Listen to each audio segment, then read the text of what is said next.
Within the next 24 hours, the world will never be the same. Welcome to World of Goo.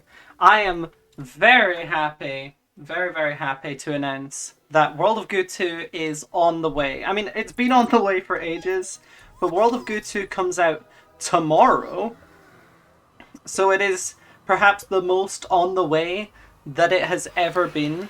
And for those of you not familiar with World of Goo is a Goo-based bridge builder where you build Goo-based bridges to solve various puzzles.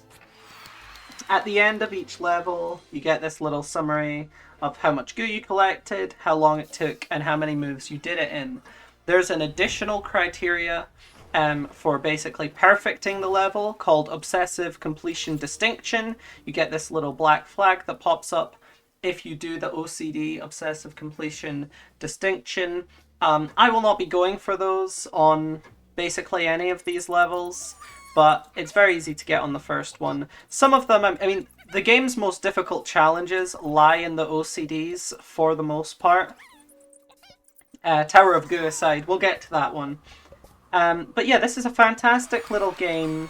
It oozes style, oozes charm, and it's very fun. It's a good little brain teaser because you do have to think about how are you going to approach this task, what order are you going to do things in, and the physics of it all as well. It's not as simple as just making the connections on the graph, because you also have to consider how those things will interact within the physics engine. So it ends up being like pretty interesting. There's different kinds of goo. The first new kind of goo we're introduced to is the white goo, the albino goo is what they call it in the game. And it's basically just the same as the normal goo, except it can accept more connections. So here I connected to 4. Usually with the normal goo, you can only accept 2 connections, 2 edges between the nodes. So, you know, it's pretty cool. There's also other types that are like flammable. There's types that are reattachable, so you can detach them from the overall structure and use them again, which is pretty cool. World of Goo 2 is introducing new kinds of goo, like liquid goo, and there's like magma and stuff, which isn't a type of goo, but it's a new hazard that's not in this game. And I'm really excited to see how it all works. I think World of Goo 2 is my most anticipated release of the year. No doubt it's going to end up being my game of the year. I'm like already pretty confident in that truth. Maybe I'll be wrong. Maybe I'll decide, oh, actually I like Balatro more, because I have been obsessed with Balatro since the first video. I think I've put like 50 hours in, which doesn't sound like that much, but I've not been playing that many video games outside of Gold Time. So it has been a pretty significant amount of my casual gaming has been Balatro, and it's a really fun game. Like, I'm glad that I'm playing it, but I think I've just been waiting for World of Goo 2. Like, I've been anticipating it for so long, and I've loved the original game so much that I do think World of Goo 2 is, I mean, it's obviously my most desired game. I think it's going to end up being my favorite. If it lives up to this, even like, oh, if it's as good as this game, I think it would be my game of the year. But it looks better. It honestly looks like it introduces so much new stuff and like cool puzzles. Like, I don't know how much content's going to be in the game. It might be a similar size. It might be even bigger. I have no idea what to expect. They did delay the game. It was supposed to come out, I think, May 23rd, and it ended up coming out August 2nd. So the fact that they delayed it might mean there's more content. It could be a Hollow Knight situation. The way that like Hollow Knight went, I believe, is they just kept like adding stuff. So the game ended up being really massive. And you can actually tell when you're playing Hollow Knight and comparing it to like concept art and stuff of the game. You can actually tell just how much stuff was not originally intended for the game, because there's like this outline of the main like areas of Hollow Knight, and then there's just constantly branching paths off of that like main area that were not originally intended to be part of the game, but just ended up being in there because they added so much content. I'm hoping that the game is good. I don't want to put any expectations on the number of hours or the number of levels, whatever. Like I don't want to go into it with an expectation of how I want it to be or how it should be in terms of content, because even if it's a short and sweet game, like that's primarily the Tomorrow Corporation. You might know them from Little Inferno, Human Resource Machine. There's a very good chance you know them from World of Goo. They technically, Tomorrow Corporation wasn't a thing when World of Goo was made. This is a 2D Boy production. But 2D Boy is what went on to become Tomorrow Corp, and I think I may have fucked that one up. Yep, okay. We will have to retry that level. Tomorrow Corporation is what 2D Boy ended up becoming, so they are the same thing, effectively. All of their games are short and sweet. Little Inferno is maybe 2 hours at a push, but you can definitely beat it faster than that. There's more content than just the main campaign, to be fair, and they also released DLC for Little Inferno, which I've yet to interact with. But broadly speaking, the games are not long. So I don't want to put any expectation on the length of World of Goo 2. But I will say that whatever length it ends up being, I say ends up being, like, it's done. Like, realistically, the game comes out tomorrow. They're not adding anything new. So, whatever's in the game is in the game, and I don't think that's going to change. But however long it is, I'm going to be happy with it if the content that's there is as good as World of Goo is. So what is so special about this game? It's just a good time. It's just a good time. There's a lot of personality. Like, you got this little frog guy. You're kind of like extending his tongue. I don't know. It's like a good time. It's a very engaging game. Like, there's a lot of physicality to the way that you make the connections, because, I mean, even just moving the cursor, right? It's got a little trail, so when you move it around, it alone has character. But also, like, you can throw around the goo, and there's actual, like, gameplay reasons to do that. It's not just, like, a fun little thing. There's reasons to throw the goo around, instead of, like, making connections with them. And, I know, it's just fun. They like, scream, they make funny faces. I just think it's a good time all around. This game came at a time, well, I mean, it released in, like, 2009. I didn't play it in 2009. I played this game at the recommendation of a good friend, a friend of the channel, actually, Douglas. You'll remember him from the Portal 2 video. And he recommended me this game, and I was like, yeah, seems sick, I'll try it out.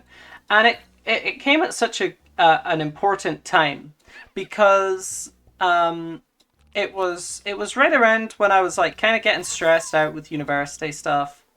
And every day, all I wanted to do was play World of Goo. I would get into university a bit early. I'd play World of Goo on my laptop. I'd be like, this is awesome. I didn't beat the game terribly quickly because, again, I was busy with, like, assignment stuff.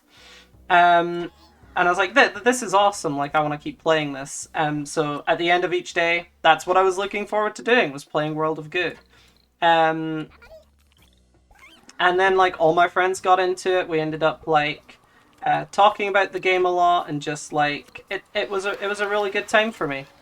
And that's kind of the experience I want people to have when we're going into World of Goo 2. You know, you can't recapture the moment that you first played World of Goo.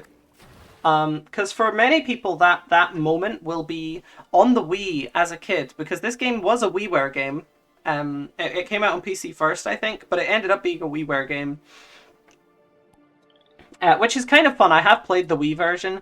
Playing it with the Wii remote it can be a little awkward at times. It's not quite as precise as the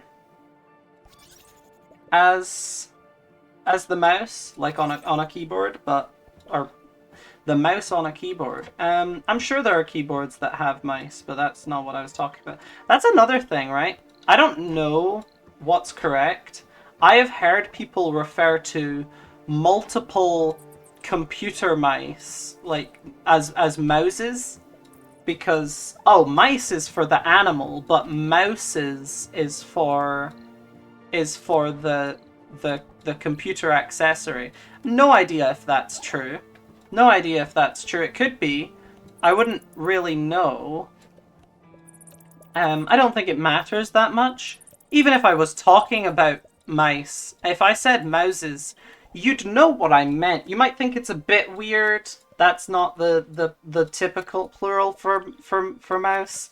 But I don't see why it couldn't be. You know, I don't see why we couldn't say mouses. It's like Alright, I'm gonna start a whole argument here. Some people feel very, like, passionate about octopus and cactuses. You know, the plural of cactus. A lot of people will say it's cacti. That's not wrong. Cacti is plural for cactus. I'm on board with that. Cactuses isn't wrong. As far as I can tell, they're both correct. I collected 24. Is that not enough? Oh, there's another one. Well, I don't think I can collect that one because I forgot about it. You can say cactuses, people will know what you mean. You can say octopuses, and it's correct.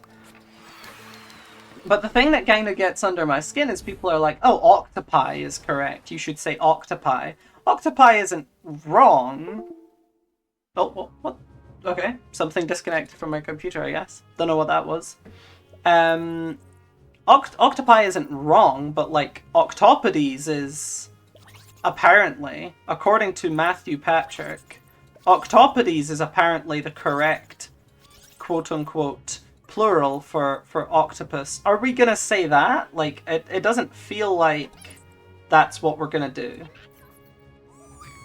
Like, people want to be correct about grammar and language insofar as they want to say what they've already been saying. If you already say octopi, then you're going to believe that octopi is correct. And I'm not saying that everyone is unwilling to change the way that they refer to things, because, you know, overwhelmingly, I think people are more open to that than a lot of people think. I really don't know what it is. Actually, I think I do. Hold on. Alright. I've unplugged my drawing tablet. I think that might be what's having the issue. The wire is a bit loose. What was I saying? Overwhelmingly, I think people are more willing to change their language than you would think. But at the same time, octopi is one of those things that people get very passionate about. But, like, I'll say octopi, I'll say octopuses, I'll say octopodes if the situation demands it. I really don't care about that kind of thing so much.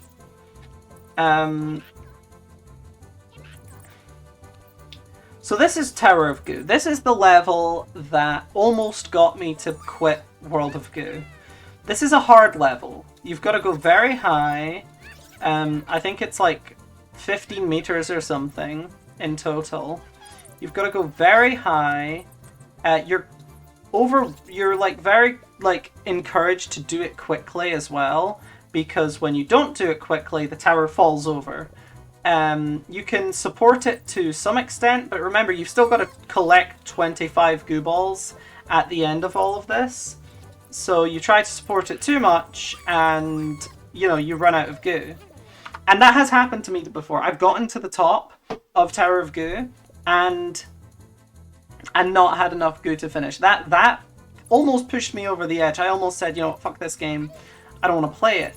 It's so interesting to me that this is the first chapter, because Tower of Goo is the hardest level in the game. It is. It's a lot harder than anything in chapters 2, 3, or 4, and it's in the first chapter. Why did they do that? It's a really interesting game design question. Hold on, hold on. No, okay. So you've got these little firefly things, and if you click on them, they can undo a move. So we can go back in time and try to recover this structure. It's not going to work though, it's collapsing in on itself there. But maybe if I support it here, maybe that'll keep it up. Because right now this isn't falling. No, it's just gonna fall, and I think I just need to accept that. Yeah, I think I'm just gonna have to retry again. This level's very hard. Why did they put it so early on? I think that the difficulty of Tower of Goo, one could call it Sisyphusian?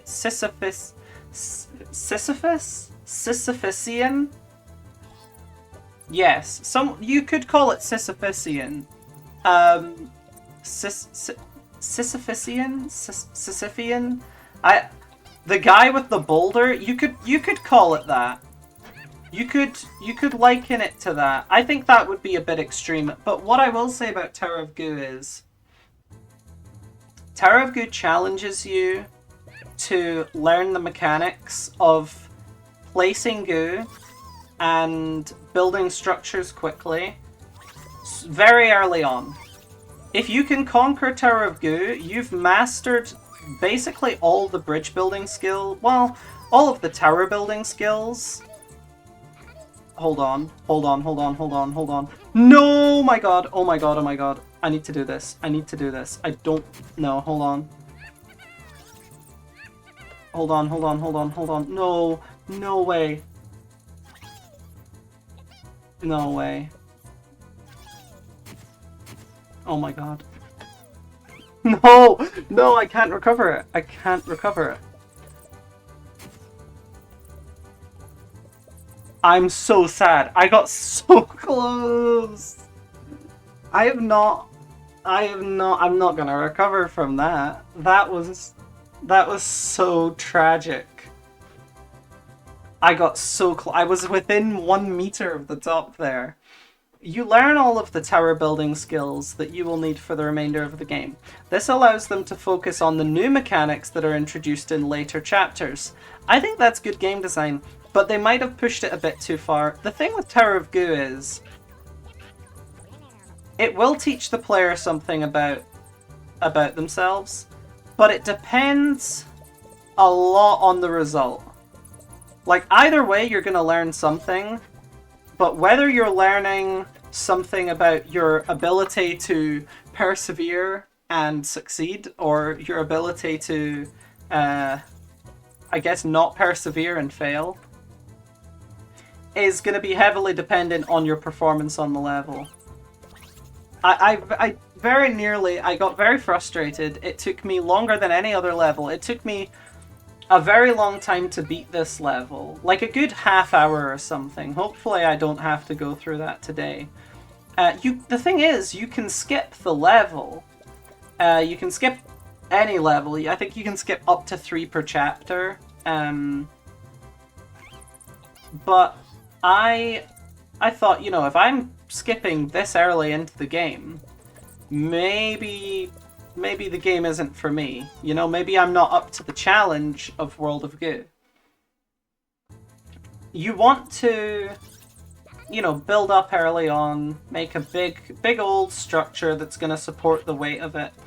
But every single successful attempt at World of Goo, every single successful attempt at Tower of Goo is going to end with a mad dash to the finish, a race to the top, in very little time. It really puts the pressure on to click the buttons and click them fast.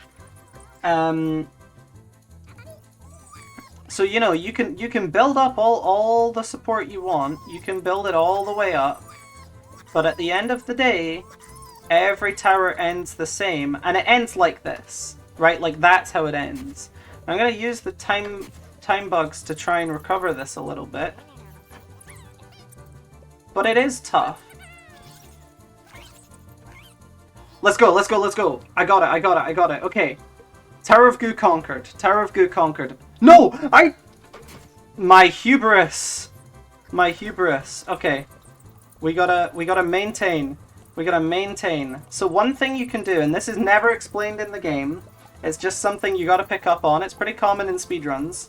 You can replace the goo over and over again to kind of influence the direction that the structure leans in, which is quite useful for speedrunning and challenges and stuff. Oh my god, am I gonna OCD? Oh my goodness. Wait. Is that not enough? I really was quite close. I really was quite close there. 66 goo collected. That's an all-timer Tower of Goo performance for me. I'm very happy with that. I am very proud of that. Okay. I was a little worried that the rest of the video would be Tower of Goo. Wow, 66 collected. I'm proud. It doesn't get too much easier going on from here. Now we have Ode to the Bridge Builder. This is another pretty difficult level. It's nowhere near as hard as Tower of Goo. It's got such beautiful music. This is another level that is difficult to... Like, the difficulty curve is extreme compared to what you would expect from the first chapter. But this, you know, the last one challenged your bridge building skill, your tower building skills. This is going to challenge your bridge building skills. Can you build a structure in the horizontal direction enough to conquer this gap? The answer is yeah, but at a push. It is hard. And you don't get as much help from knowing advanced stuff here. You kind of just need to be good at goo-based bridge building, which I should be with the amount that I've played this game, but I'm admittedly not very good at. The thing is, you want to master here is the swing, because it'll swing up and it'll swing down. You need to master that swing to extend the bridge when it's on the way up enough that it touches the wall on its way down. That's hard. It requires you to make adjustments as you are under pressure, like under a time constraint. It's tough. It's tough. No one has ever said it'll be easy, but I mean, we do things not because they are easy, but because they are hard. I mean, what else can I say? You can kind of increase that swing by replacing the goo, but you don't want it to swing too hard, or of course, they will fall down. But you just need it to touch the wall, basically, and then it should more or less stabilize. So hopefully I've got enough goo here left over to build my way up to the pipe and conquer Ode to the Bridge Builder. So once again, not as hard as Tower of Goo, but still a difficult level. But I would say I am better at the bridge building skill than the tower building skill, because most of the rest of the game is bridge building. There is a bit of tower building here and there, but most of the rest of the game is something closer to this, but with intention. Like, this is a bridge that crosses a gap. The rest of your bridges will have intention. They're used to solve puzzles, but they don't usually cross as much distance. But here we go, the last level of the chapter. The last levels are usually easy. They're special little story levels. So this is pretty easy. We're in like a stomach and we just gotta build our way out. This is really hard if you're trying to get the obsessive completion distinction, but is pretty easy otherwise. You can just build all the way up to your heart's content with all the goo that you have access to. Because at the end of the day, you actually have enough goo here to completely fill the stomach wall to wall, which will completely stabilize you. So you don't really need to worry about you know, being conservative with your goo placement, you can use as much goo as you like. It'll work out. Okay, that kind of fell apart there, but it's fine. Just gonna build all the way up here. The little saws at the side are a bit challenging, a bit irritating. But it really is not that bad. And there we go. We've basically completed the level now. We're just going to build up here, and it'll pull this structure upwards. And then we want to attach some eyes to it. Yeah, it's pretty creepy. But these eyes are actually balloons that are going to lift it up into the air. There we go. And we get a little cutscene to commemorate our achievement. So we get all the way to the top, and then the little eye creature flies up into the sky.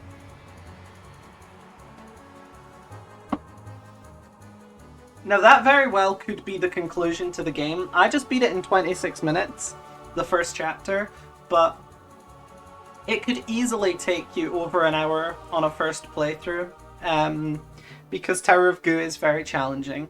And Ode to the Bridge Builder 2 is quite challenging. But there is more game. In fact, we unlocked the World of Goo Corporation. I didn't acknowledge it at the time.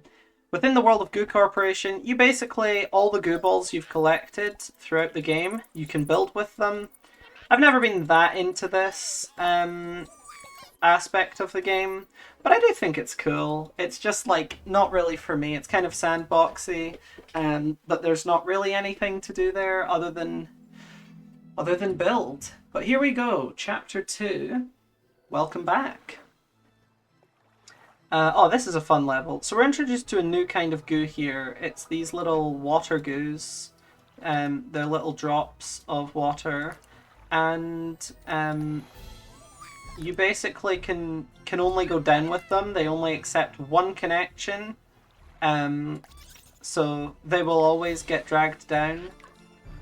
But they're pretty cool. They're just like your typical goos, but they only accept one connection. But it's cool. And then to beat this level, we just build out towards the pipe. Very easy level. All of the levels that introduce new types of goo are going to be pretty easy, because otherwise, like, it's too challenging introducing a new type of goo and expecting you to solve a more difficult puzzle with it is a little bit unfair. So you can expect those ones to be a little easier. But there we go. We got a little bit of water goo and plenty of green goo. I mean, the green goo is pretty cool for me. I mean, green's my favorite color, so I am a fan. Fly away, little ones. I don't remember this level. I do remember this level. This one's fine. This one's fine. This is kind of interesting. You start with this, like, pentagon, and you have to fly it over to the other side. So this level actually doesn't have much placing of the goo and building goo-based bridges.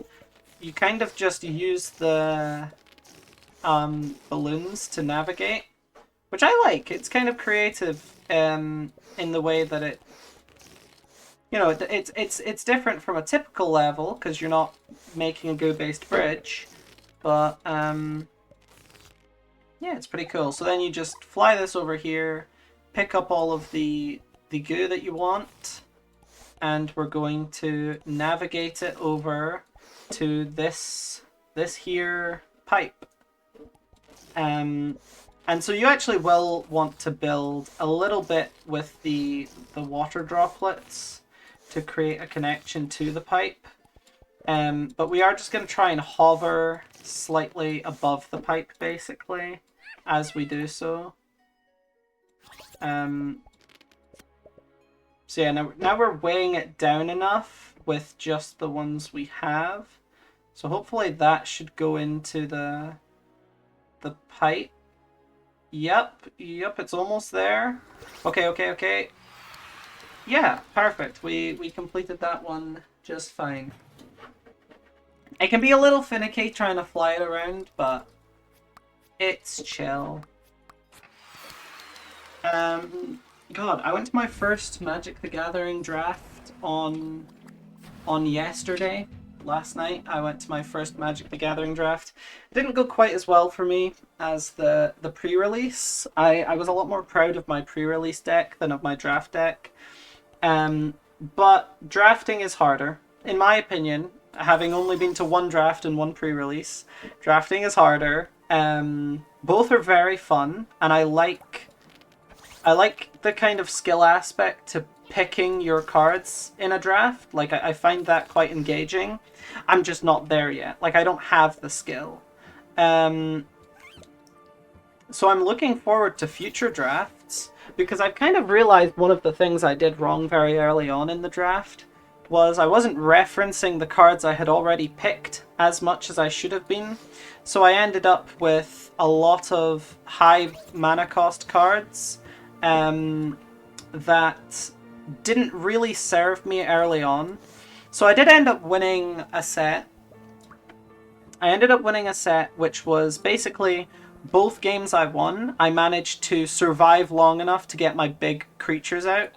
That is my win con on the deck that I had. It had a bunch of like 4 mana, 5 mana creatures, and it had 0 2 mana. There was not a single, as far as I remember, 2 mana cost creature in the whole deck. That's bad. Like that's not good. For those of you unfamiliar with Magic, usually you'll have like on turn 1 you'll have 1 mana available, on turn 2 you'll have 2 mana, maybe 3. But like if you have 3 mana available, you're usually using one of the mana to get, so you don't you usually have, you know, 2 available on turn 2. Oh, that was bad. That was give me a time fly there. 2 of them. 3 of them? What the hell? What's happening? So I ended up not being able to, you know, get stuff up early enough.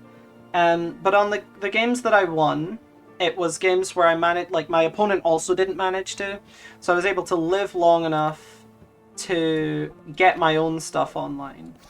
So it didn't work out great, but it could have been worse. I mean, it certainly could have been worse. Where is the pipe in this level? It's all the way down there. Okay. So I just want to... Once again, we're gonna... Once again, we're gonna use the time bugs. You know, they are available to you for a reason. Do use them, because otherwise you have to restart the whole level. This level can be really frustrating. But yeah, I had fun. I ended up playing green-white again, which is like the bunnies in Bloomburrow. Because that's what I played at the pre-release. It was the cards I was most comfortable picking, because I kind of knew what they did. But I should have played it better, and I'm looking forward to challenging myself to improve at the next one, and hopefully not playing the same deck again, because I want to explore the set more. Like, Bloomburrow is such a fun set with all the like little animal creatures, that I want to engage with more of the different archetypes within that set. But yeah, overall, like, Magic has been a very fun... like right now, I'm in a position where I'm having more fun with the card games that I'm playing, which is primarily Magic, but also I'm playing Pokemon a little bit. I'm having so much fun with those games that I'm playing video games less. More importantly, I'm playing Smash a lot less. I haven't played Melee in ages, and I have played Ultimate recently, but still, like, not much, not a ton. But I don't feel bad about it. I saw this interview with Billie Eilish where she was like, "Oh yeah, like every few years, I just pick up a new thing, and like it feels bad that the old thing no longer, you know, brings me the same joy it did at the time when I loved it the most." But that's, you know, been a part of my life, and it's kind of like, it's kind of still good. And like picking up new things is something that's really annoying.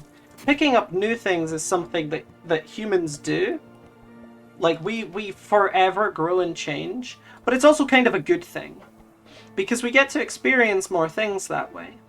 Like I don't look at it as like, oh, I don't play Smash as much, so I guess I don't, or like I haven't done a speed run in ages, and I used to speed run all the time. It used to be the main like way that I engaged with games. So if I look at it from that perspective, um if I look at it from that perspective, then I could say, oh, like I'm not speedrunning as much. Like the other things I'm doing that are newer, such as playing the card games, that's taking something from me. But I don't look at it that way. I kind of look at it like this is good that I'm doing a new thing. And the old thing was still there, and it's still there if I ever want it. Like I can always play Melee. I'm never gonna be separated from it. I'm just trying new things and really enjoying them. Like, it's been a really positive thing. And because I have friends that play the games, I'm getting to, you know, talk about them and engage with their interests more as well.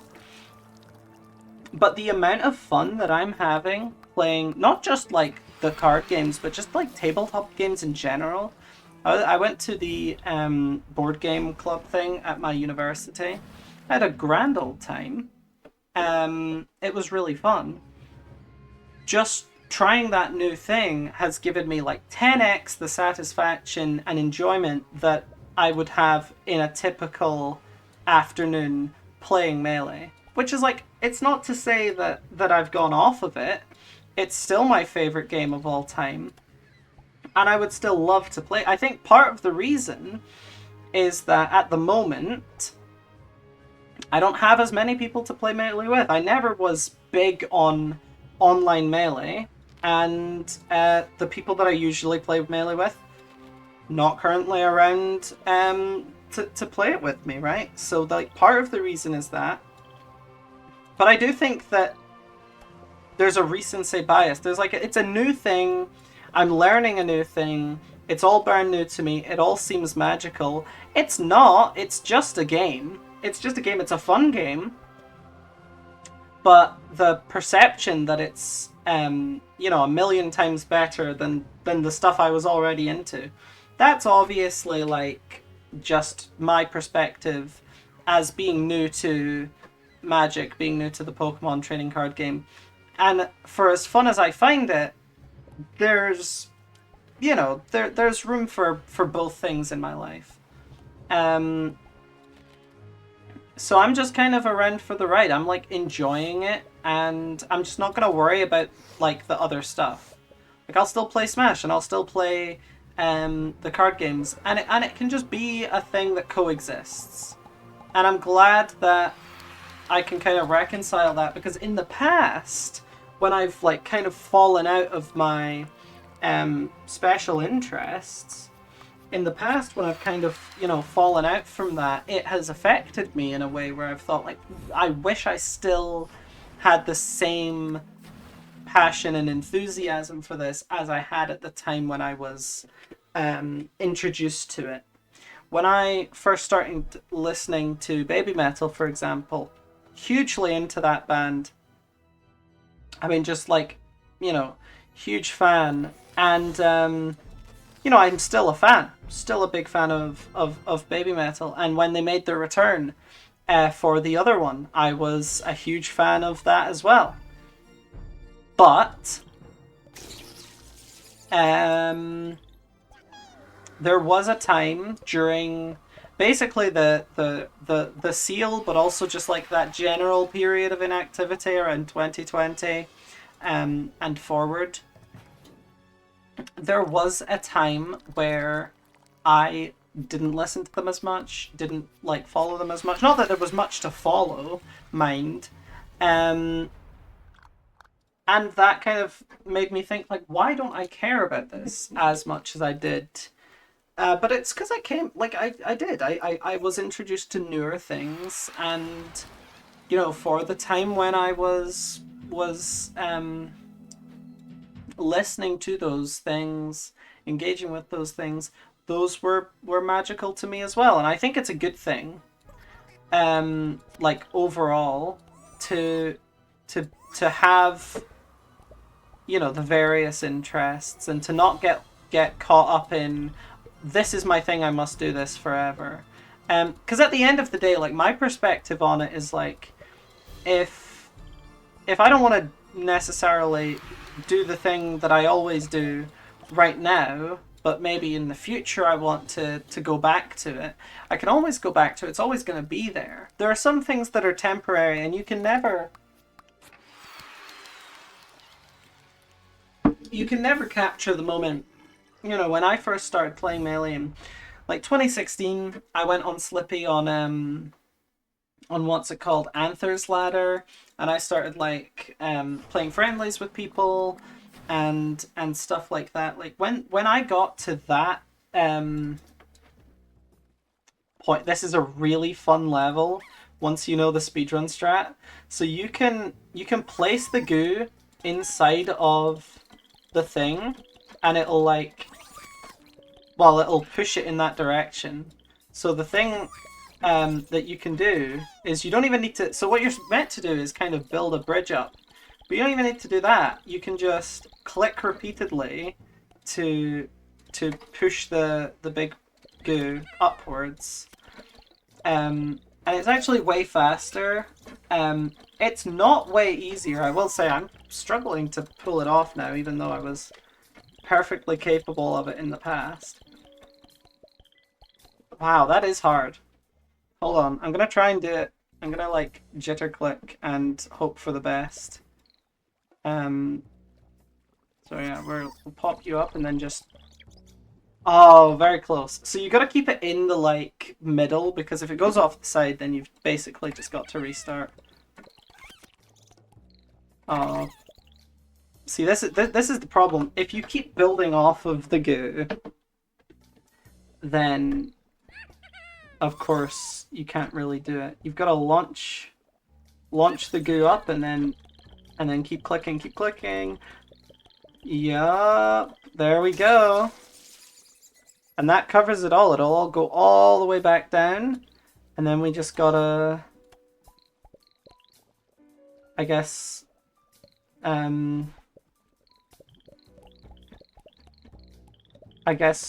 throw them all down, right? And then we're done. That level's pretty fun to do that way. There are other levels where you can make use of that trick, but this is the main one where it's like, yeah, you can just beat it way faster. And we've also gained the whistle, which directs the goo to where our cursor is. Super, super helpful, particularly in later levels where you want to try and, like, sway the bridge in a certain direction. It's not as powerful as just replacing the goo over and over, but it's a lot less difficult. It's a lot less, you know, technical. So yeah, you can use the whistle for various things, and this is a level that you can beat using the whistle. So you want to direct the goo over to one side to weigh this down. Pick up the goo, and then weigh it down to the other side, and build towards the pipe. We did miss one of the water droplets, but that should be enough anyway. And we just bring it all over to the pipe. So that's basically the capability of the whistle. It's pretty cool. And optional. You don't actually need to unlock it. So none of the levels, like, in the main story use it. Like, this level does use the whistle, but you can't play this level until you've unlocked the whistle. But you can play you can play the rest of the game without it. Anyway, Beauty and the Electric Tentacle. I seem to remember this level being kind of difficult. Yeah, you gotta direct this goo all the way over here via a series of goo and... I mean, can I do the thing here where you just like repeatedly press it? I think I could, but it wouldn't work very well. Because this is the other type of goo where you can only attach it. It's like the faceless goo. It's got no eyes. And it only has one, like, connection point. It's basically the water goo, actually. I don't know why it's not styled as such. But it is the water goo, like, mechanically. It's the same. I think what we want to do is just build this really long. And then kind of bring it up. And then once we've decided that it's long enough, we can build up from the other end, and that will help navigate the big goo over there. So we have this all the way here, and then we just build up over here to try and push it over the kind of extension. What's it called? The electric. I can't remember what this thing's called. Then we definitely want to move more of these balloons over here.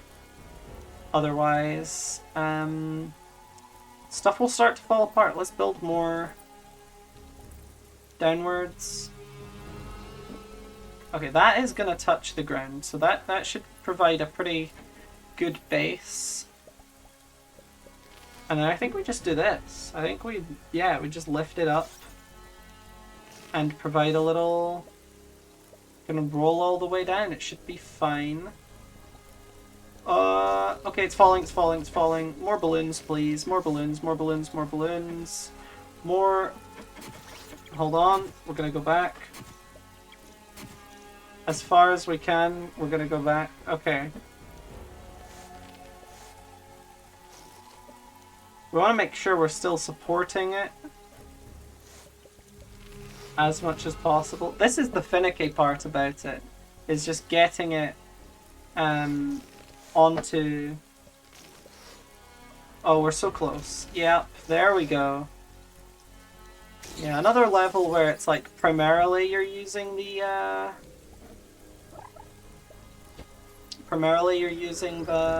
what's it called? The balloons. Can be a very difficult level.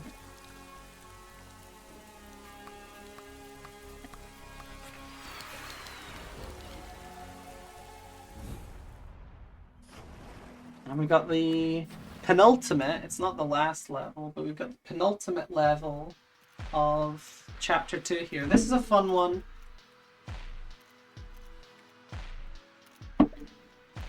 There is a hard way to do this, and there's an easy way to do it. I'm going to err on the side of the easy way. So once we kill this thing, so it's going to go all the way up here, it's going to get squashed, and then they're going to fall down here. So what I need to do is I need to support the weight of the big goo ball. I need to support the weight of the big goo ball so I can get it to the other side. So this should do it. I feel like this should more than be enough. But it's good to be supportive. Now we want to push down this weight. Actually, is it true? Can I throw that over? I know there's something you can do where you like throw it over and then yeah. I can like do this, so I get to keep as much of the white goo as possible.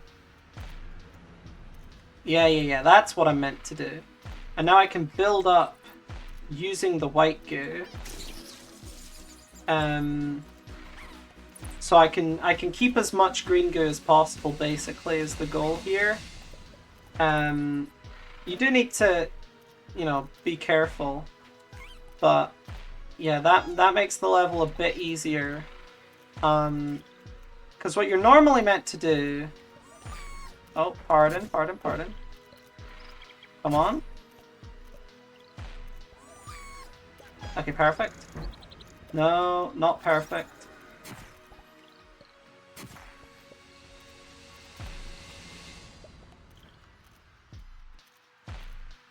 Okay. What you're normally meant to do is push this down with the weight of the white goo, but you can keep on... you can keep holding on to the white goo by pushing it over the other way, which is a useful trick. And it makes this level a lot easier if you know about it. I mean, this will spoil the solutions to many of the puzzles, but you are 50 minutes into this video, so if you haven't realized that this is not a good video to watch if you've never played the game, then it's not really my fault. I don't take responsibility for it. Okay, here's another level where you can push them up to your heart's content this way. Come on. It's a little bit difficult. But there we go. I put it into the wrong one, so that was stupid. But you get the concept, basically. So I can do this, which saves me actually, like, building the bridge. I honestly don't know if that's going to be easier than just building the bridge properly, so I'm just going to do that. I mean, calling this a bridge is kind of not accurate, but, you know. It's a good trick to hold on to, at least. It definitely does make some of these levels a tad easier. I should be building this... yeah. I need to... No, we're good, we're good. I remember how this level works. Need to get it over to the other side, because you need to sort it into the right tube for it to work. But this goes up here, goes to the left. We then need to... yeah, so this'll basically patch the hole that the red one is going to roll over it. So I release this, the red one will roll over it. You can actually just push it using the green ones, which is the thing I was thinking of that's useful in this level. And then this goes up, and I believe that is just the level. I think after I've done that, that is just the level. So they go up here. There's a small further part where I have to attach some balloons here to lift the hand of the... I don't know, what is it? Like a big robot thing? I've never really paid attention to the plot of this game because it's World of Goo, but... okay, no, it is canonically a giant lady thing, okay. And that beauty was a highly reactive liquid chemical like gasoline or turpentine. For years, her beauty juice powered the entire world. But as the world grew older, so did she. And when her beauty dried up, so did her electrical output. Until tonight! Oh yeah, we turned the generator back on. Fabulous new cosmetic surgery options and raw beauty product injected directly into her forehead. The signs of age melted away. Oh my god, it's what's it called? Botox? We gave her a facelift. Those are not the same thing. Yeah, okay. That's a long ass cutscene just to say the generator turned on. But yeah, chill. We beat chapter 2. Hog in the Machine. Let's go on to chapter 3 here. Winter. This is a cool chapter. It introduces the burnable goo. So they look like little matchsticks, and I think that's really cute. And you can burn them. So we're going to build a goo-based bridge over to... well, first of all, we're going to navigate them all down to the bottom, because if we do need to move quickly, we can be significantly inhibited by not having goo at hand, which is an issue you don't really think about until you run into it, and then you realize, oh, this is a big problem. Very frequently, it does happen that you have enough goo, but it's not all in the right place when you need it, and you can lose because of that. So I like to take extra care to make sure stuff like that doesn't happen. And this might be one of the best goo-based bridges I've built in order to solve this level, to be honest. This seems like it's going to work out really well for me. Okay, no, it did touch the spikes there. I don't know, there's a lot of goo to go around, so I think it will be fine. I want to kind of push it down so it comes back up with a bit of sweat. It's not really working.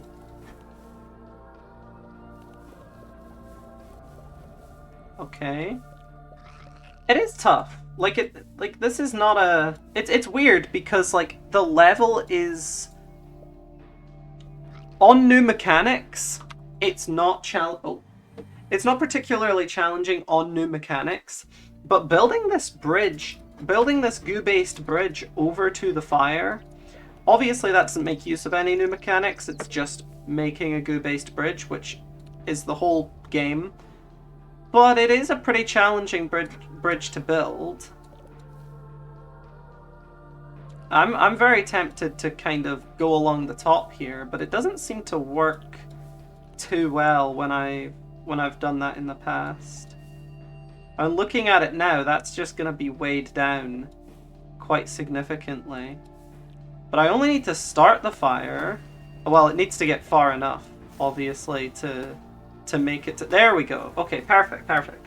So this fire is going to spread along all of the goo-based bridge, and then it'll reveal this pipe, which I can put these goo balls into. There is a really difficult level in Chapter 3, and then like every level in Chapter 4 is really easy. This game almost seems like it was balanced backwards, because it's like there's Chapter 4 is really easy, and then there's like a spike in level 3, and then it's like, Chapter 2 is not that hard, and then there's a huge spike in Chapter 1, which is Tower of Goo. But even Ode to the Bridge Builder, it's like there's the spike, and then there's the Ode to the Bridge Builder, which is not. Yeah. Secondhand smoke. It's bad for you. Smoking? Nuh-uh. You know, I know that I've played a lot of kids games on this channel, you know. So for my audience of perhaps younger viewers, smoking is a bad habit, and you probably think it's cool, but it's not very cool. And if you don't smoke, you will save yourself a lot of complications. Okay, that did not work out. Well, it almost did.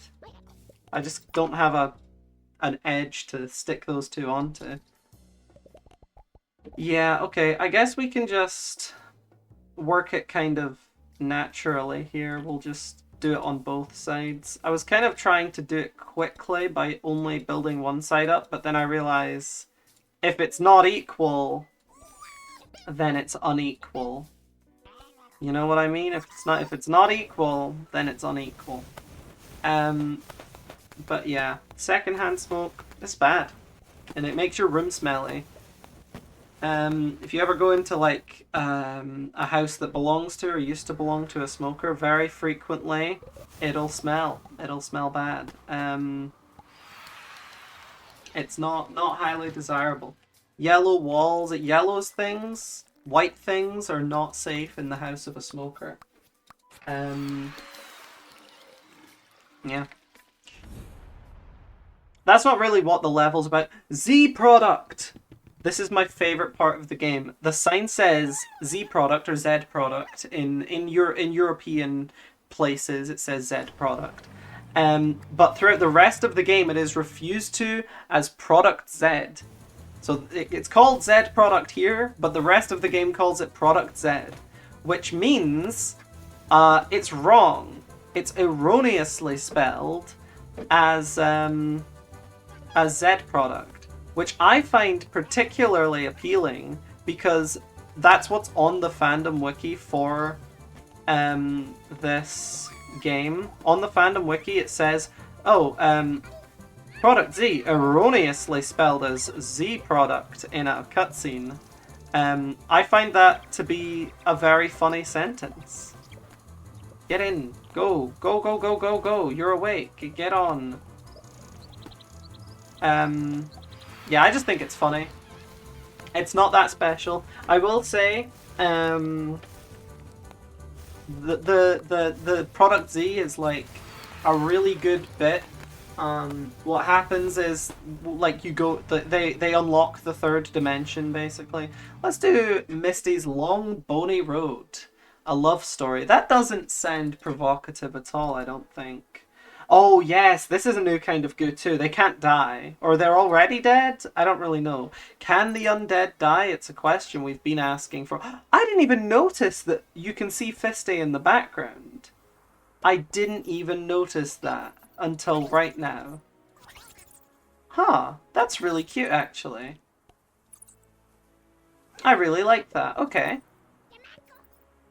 So we're gonna extend Misty's Long Bony... What was it? Long Bony Road? We're trying to get all the way over here to this pipe. So it's distance. But yeah, these guys, not only do they not die, they're also replaceable. So they're like greens that don't die. Pretty cool slime, if you ask me. Slime. I just called them slime. They're goo. Oh my god. Slime is, of course, a reference to Tower of Slime, one of the games I played months ago on this channel, which is another goo-based bridge builder. Well, is it? Is it a goo-based? It's a slime-based bridge builder, which is not the same thing. I think those are legally distinct. Let's put that there. Can I get rid of this one? Yes, okay. So I have a bony slime to spare. And I do suspect that I'm gonna need it. Actually, if I bring all the goo over to this point, it doesn't matter if that part of the bridge fails, as long as there's no goo on it. Because this will maintain, right? This part of the bridge will maintain. So that's actually fine as long as the goo stays kind of in the front here. Because now I can take this off. And yeah, like this part of the bridge might fail, but the part of the bridge that the goo is actually on, that part's fine. Okay, gonna build some goo-based bridge over here. It's looking good. I feel like I can make it there without wasting too much goo. I'm gonna build slightly upwards and then fall towards the pipe, I think. It was a good strategy until it didn't work. Give me that, maybe? Hold on. Hold on, hold on. Okay, that was holding. For a little while, that was holding.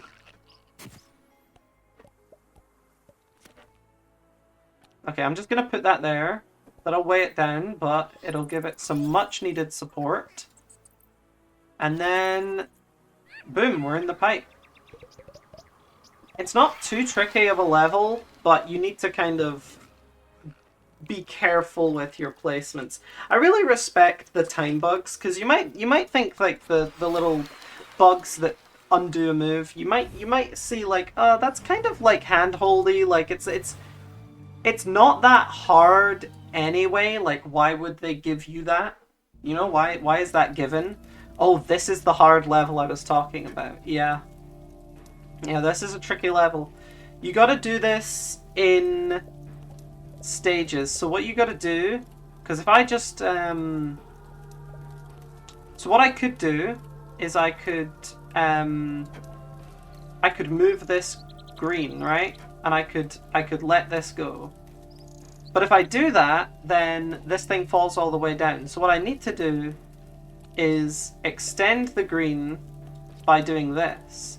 And that extends it by one edge each time. It gets longer. You can keep doing this repeatedly to lower it down.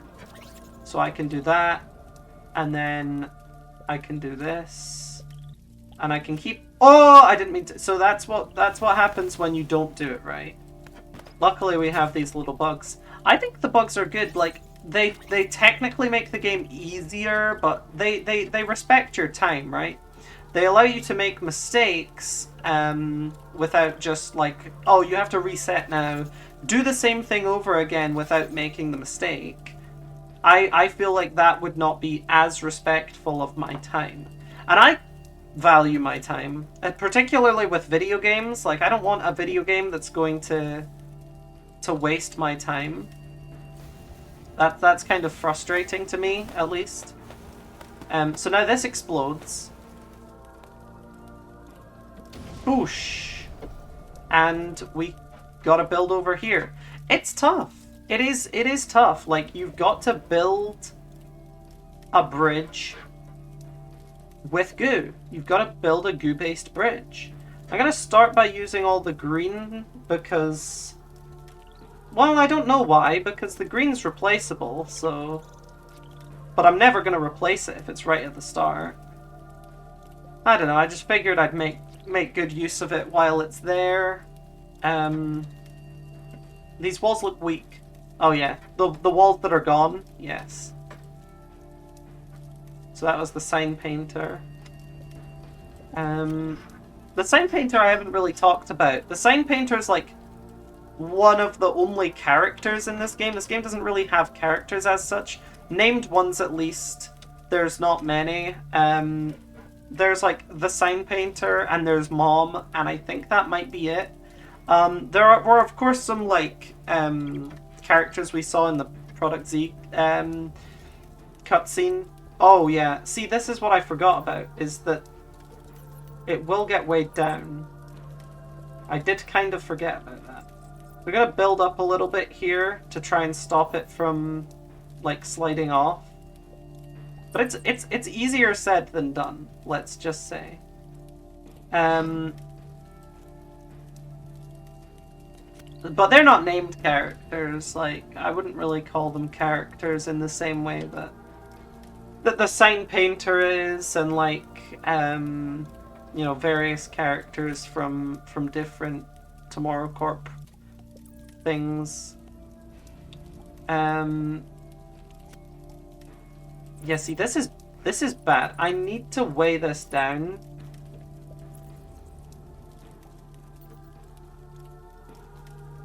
And you know what? This is another aspect of okay, that might actually offer the support I need here.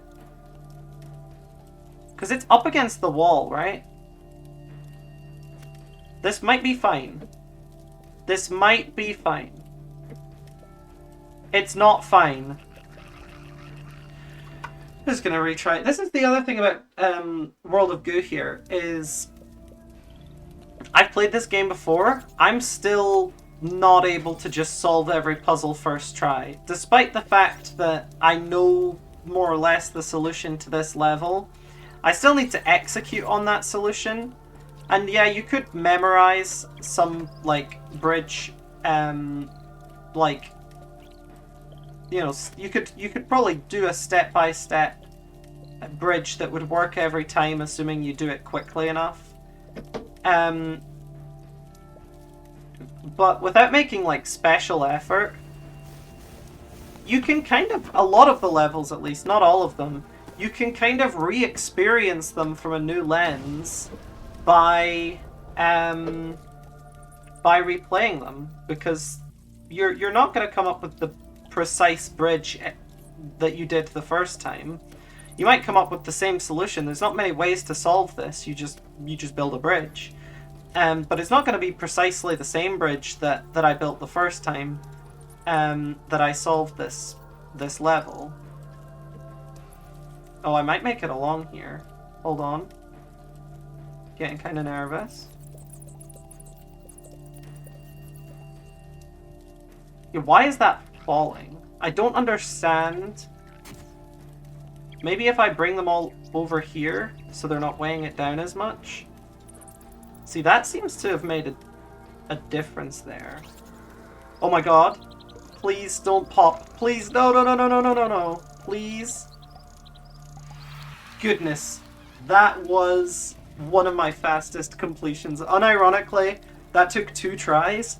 That level is harder than it looks. I think I made it look easy there. That level is difficult. That level is a tricky one. There's also an optional one, but I'm going to play the optional levels. I'm not going to do the epilogue. The epilogue will take me a while, because I have not beaten it before. I have never beat the epilogue. I don't know. Oh, this is a new goo as well. It sticks onto things. It's pretty cool. You can do this and stick it onto the rotating circle. This is Ode to the Bridge Builder.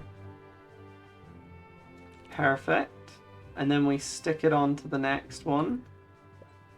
And we can pick up these skull emojis here. I don't know why I called them emojis. I mean, it's kind of funny, but they're not emojis. We're going to extend a helping hand out to... In fact, I don't think I need to. I think it will catch them. This is one of those moments where I kind of wish I had a speed up button. Speaking of speed up button, oh, we'll get to it. Because this waiting portion is a little bit boring. But that's just me being impatient, let's be honest. That's me being impatient and knowing that there's a real chance I have to restart this because I'm bad at the game. Okay, that's fine. That's fine. Only one goo death. Okay, several goo deaths. Several goo deaths. Oh, I gotta go back multiple. Yeah, there we go.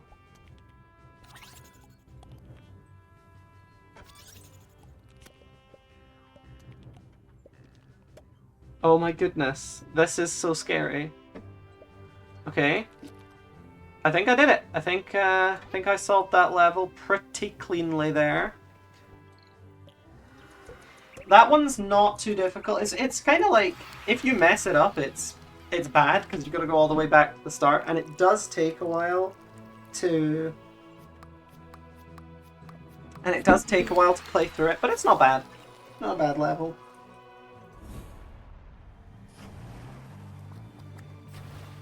Alright, what's this one? Waterlock.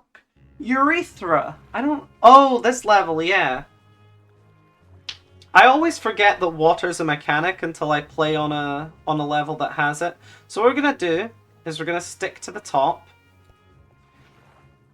We're going to go all the way down to the bottom and then release it, and it'll pop up to here. This is a really easy level once you figure out how to do it. But if you do it any way other than this, it probably isn't gonna work. But yeah, it's an easy level. Bush, stick it there, and we just send it back up. I guess you could stick it on here maybe. I never even thought about doing that, to be honest. I just do it this way every single time. So that kind of makes me want to try just, like, putting it on the... Well, it's inside the thing. I might as well do it the way I've always done it. But no, it probably would be faster if I didn't have to do this multiple times. That's fine. There we go. See? Doesn't take that long after all. You gotta get a bit lucky with the positioning, because sometimes you'll get that where like a bunch of goo goes in at once. Sometimes they don't really go in. Alright, we're making progress on Cog in the Machine. There's what, 1, 2, 3 more levels? Chapter 3. I'm kind of the goat. You have... Oh, this level's tricky. Yeah, so this head is... It's a spike, so you can't touch it, but you need to get all the way up here. So I need to wake up this guy while not burning and not touching this. Absolute pain in the arse this one is. It's kind of like Tower of Goo, but not you don't need to go as high. It's not nearly as strict as Tower of Goo. But it is a level that's primarily based on building upwards. And you can't really swing in either direction, because I'll either swing into the fire or into the spikes, and both are bad.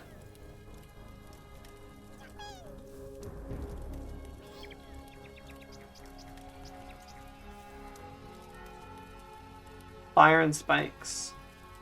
Through the Fire and Flames, I think, was the first, like, metal song I listened to. I mean, it very possibly was the very first metal song I listened to. And you know, what a song to start with, right? It's Dragon Force, it's like the most amazing power metal band ever. Like, it's definitely... As a first, like, metal experience, it's pretty cool. I don't know, I wouldn't call myself a huge Dragon Force fan, but I mean, the songs I've heard from Dragon Force are all very good, and they're all very uniquely Dragon Force, right? When you hear Road of Resistance, the Baby Metal song, that's a Dragon Force song right there. Like, it's so iconically them, and it's the like screaming. Like, that's the way I would describe it. The guitars are, like, fucking screaming. They are pumped full of energy. I think it's very cool, and it's very, like, you listen to any, because, you know, it's not, I don't want to say it's not standard for power metal. It's a common kind of thing, and I don't know music terminology that well, so I don't know the best way to describe the kind of the sounds that I'm picturing here, but what I do know is you will hear it in every single Dragon Force song, and it's also in Road of Resistance, because Road of Resistance... I can't do it. I can't do it. This is so difficult. But this is another example of, like, the problem I'm having right now has a lot to do with the goo not being there for me to place it. That didn't wake it up! That was on top! That was on top! Are you serious? Are you serious? Go watch that back. Go rewind 10 seconds. That goo was on top of the bomb. I can't believe it. You know, part of me wishes I could just bring this up here and just, like, do that, but that doesn't work.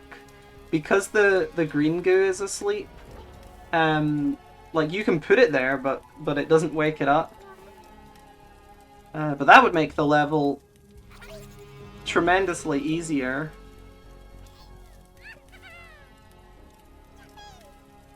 Because what we're actually trying to do is wake up the green goo so that I can detach the bomb from it.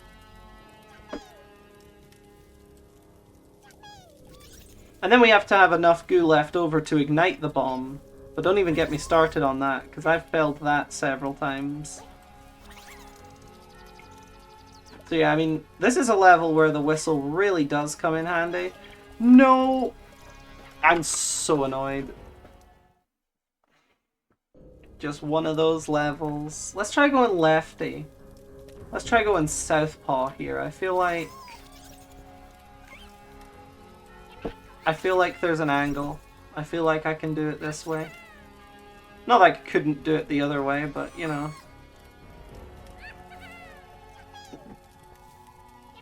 I'm getting really inconsistent information. 3.2, 4.8, 4.4. I don't really understand what they're trying to tell me here.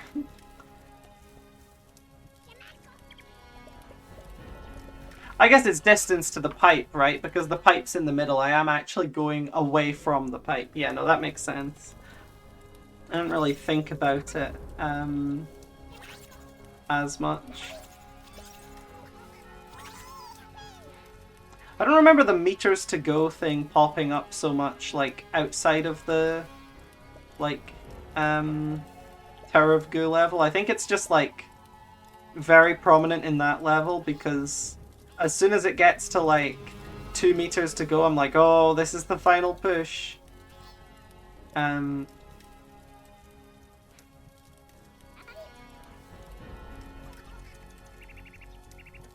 Please, just get up. Wait, stabilize, stabilize.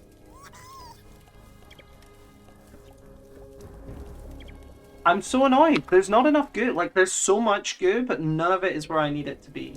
Like, look at all this red goo. Why is absolutely none of it where my cursor is. I gotta lock in here.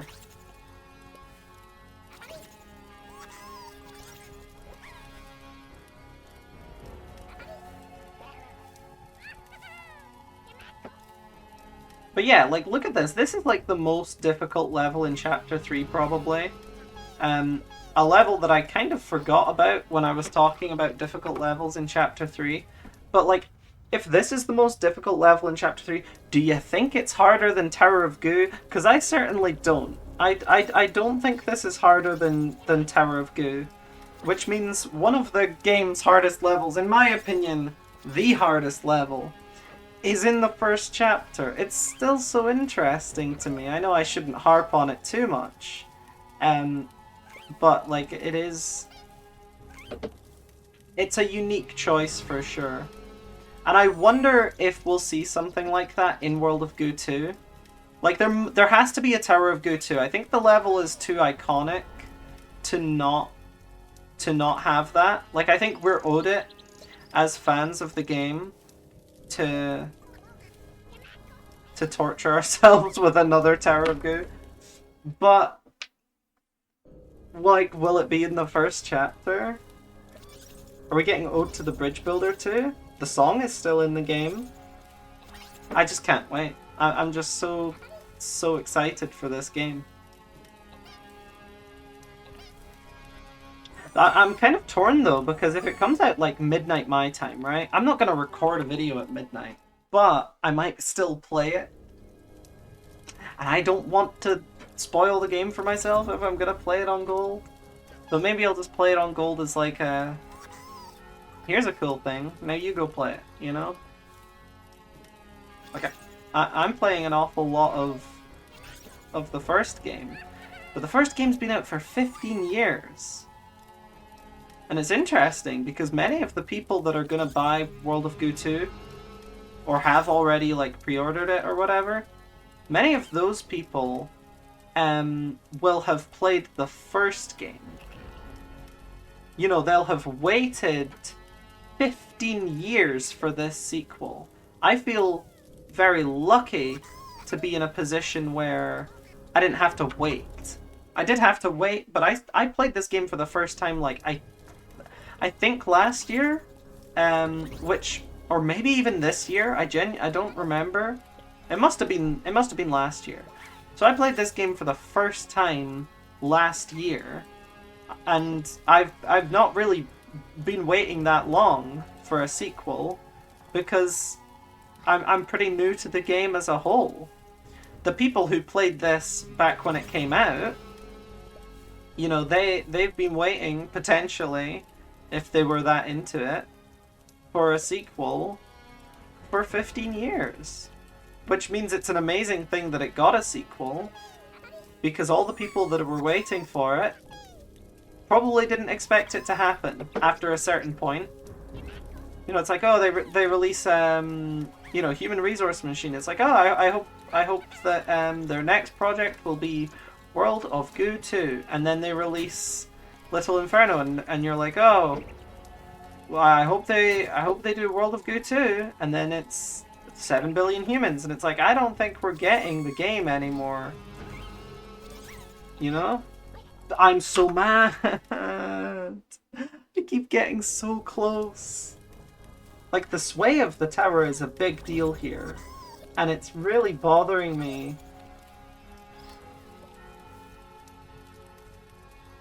that I can't do it. Like, the Tower of Goo was a fluke. I finished that one relatively quickly.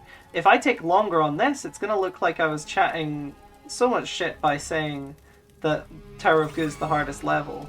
But you're just gonna have to trust me on this one. It is very difficult. But I guess I could say, like, oh, you know, it's so early in the game, I've played it more, I've practiced it more than this Chapter 3 level. Which would probably be true. I did OCD it once before. So I could potentially say that it's a fluke.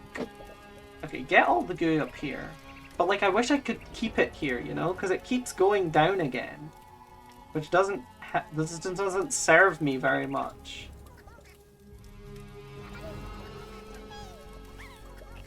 I'm so mad. I can't do it. I can't do it.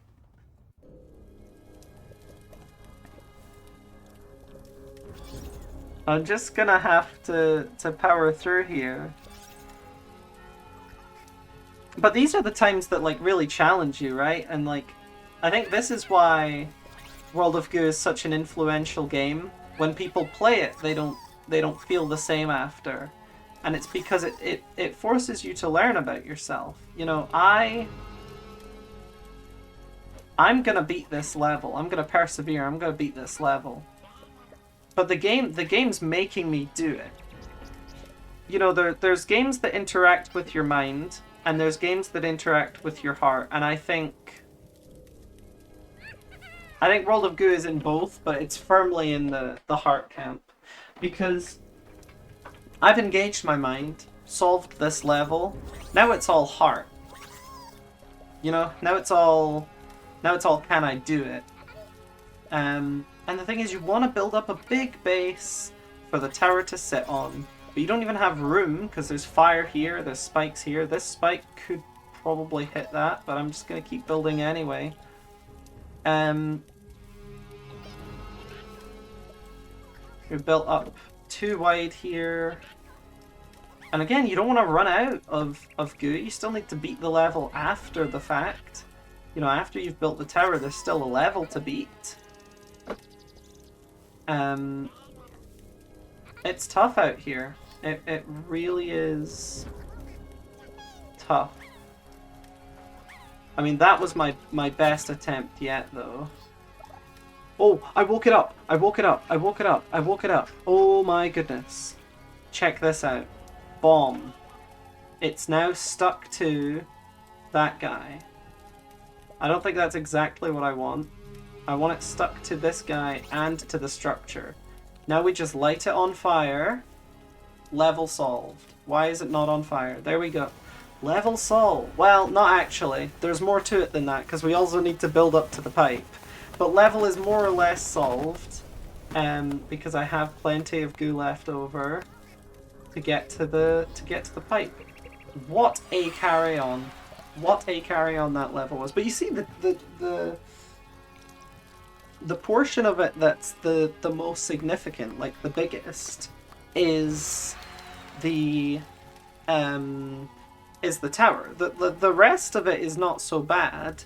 Like, you saw that, like, was immediately done after I built the tower, basically. So, you know, it's important to have those tower building skills. And I just remembered another level that's upcoming that's also quite difficult. So, yeah, let's get onto that. So that was our tower building skills. That was like Chapter 3's Tower of Goo. Get ready for Chapter 3's Ode to the Bridge Builder, which is what Incineration Destination is. So we need to basically build across this gap. Don't light this on fire, but then light it on fire. It's not easy. It is complicated. We need to keep because if I build with the white slime here, and I put like a white slime here, and this, like, you can light this on fire, but it's not going to carry on because the white slime doesn't burn. So there's stuff going on here, but basically we just got to get to the other side for now. That part is typically quite easy, but I want to keep as much of the white slime available as possible because it can carry so many connections. It's really good for reinforcing the bridge,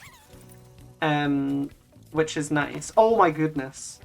Oh my goodness, I just threw one of them into the void. Sometimes that happens. If you slam your cursor into the wall too hard, it'll detach from your cursor. I've lost level attempts because of that. It is exceptionally frustrating. So we need to, you know, we can reinforce it with the white slime, but we really need to make sure that the top layer here is consisting of the flammable slime. Because we are going to have to set fire to it. Spoiler. But I need to set fire to it later on. But for now, I just want it to touch the other slime on this end. That didn't count? Really? That didn't count. I am astounded that that didn't wake it up. Okay, here we go. Okay, now this is awake, but this is also burning. I don't think that's very sustainable. Could be wrong. So yeah, we want to attach this here, blow them both up, and get the bridge connected between them. I don't think I can do that with the remaining amount of slime. I keep saying slime. I don't think I can do that with the remaining amount of goo. I think we may just be out of luck, to be honest. I mean, I can certainly get this to burn. I can certainly do that. But then I run out of goo, right? Like, it's just not a very good situation after that. And it's because that whole bridge broke. And I'm still gonna have to use another one here. Oh my goodness, that didn't work either. Okay, one more flammable goo, just to demonstrate what's meant to happen here. So it all goes up. This goes on fire. This explodes and releases these guys, which we then need to get all the way to the other side. Well, I got one of them. But as you can see, I cannot build any further down there. So that's not going to work. I think what I'm going to try to do is just use the white slime for the initial bridge. I think that can work. I don't know if it's the ideal solution. It might take some, like... It might take some bodging to get it to work. But I'm happy to bodge. I'm happy to bodge the bridge. Bridge bodging can be acceptable. I wish the whistle would sort the types of goo. There's a lot of like QOL stuff that I don't blame the game for not having, but like it's hard to grab the goo of a specific color when there's so much white. Well, there's so much red goo that grabbing specifically the white goo is kind of hard. I hope they come up with a solution for that in World of Goo 2, because I really think that would be quite good. That's the kind of thing that I need in the next game. And then this goes all the way up. Yes! I did it! I did it! I did it! That's actually like the ideal situation right there. It doesn't look special, but that's like... This is ideal. Because now... Well, actually no. Is it ideal? Do I have a single white? That's all I need. Yeah. We're gonna bridge here. We're gonna let this go on fire to explode. Oh, but then this'll... Okay, I need more white. I don't have more white. Piss. Okay. We can make it work. We can definitely make it work. I need to build this up without the red touching any red. Well, any of the red that's gonna go on fire. Because this won't, you know, you can even see actually in the transparency of the white goo, you can see that that's not going to touch. That's not going to light. But I just need to connect these as such. This is going to hold up the white portion of the bridge while I set the red on fire. This is convoluted, but I actually think it will solve the level. So this, yep, that fizzles. This keeps going, but these stay attached by the one I added. This explodes, and then these guys have a clear path to the end. Question is, can I blow up this bomb? I have enough reds that I'm willing to say yes, but I really don't know. I really don't know. I need to connect this Well, I can connect this along the top here. So if I just really push it, I should be able to... Yeah, look at that. That's a long edge right there. Oh, perfect. Perfect. This is going really well so far. Okay, so now they're attached. All I need to do is set them on fire. So we're gonna bridge out from here. Do I have any red left? Okay, I have one. Do I have more than one? I don't. Okay, this red needs to go on fire. I don't think it would go on fire. Oh no. Wait, maybe I can't do it. Because if I made it an edge, it definitely wouldn't. But if I did that, it wouldn't light. I need to make a triangle somehow, but I don't think I can. Like, this isn't gonna go on fire. Man, okay, let's go back a few connections. This needs to be done. So that's a guarantee. But can I do something? How many reds do I have? It seems I have 3. So could I do something like this? That one goes on fire, maybe? Could I weigh it down into the fire? It's so close to being on fire. Go on. If I throw this on, can I get it into the fire? No! Time bug, give me that back. Give me my red goo back. I think I just need to put it in the fire and then quickly bridge across from it. If it's even possible to do so. Like, it might not be. I'm kind of worried about that possibility. But I think I just need to do something like that. Oh, again! This is really not looking great for me. Okay, that's on fire, but I can't... Yeah. Oh, I'm so annoyed. I was really close with this whole contraption, but I just don't think I can make it work. I'm gonna go as far back as the bugs allow me. Yeah, as far back as the bugs allow me is still only 3.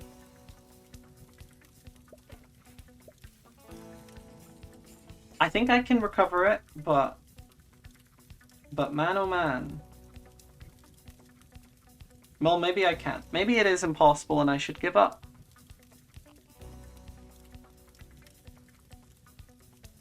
Because I can definitely put it there. And we know that's not going to explode yet.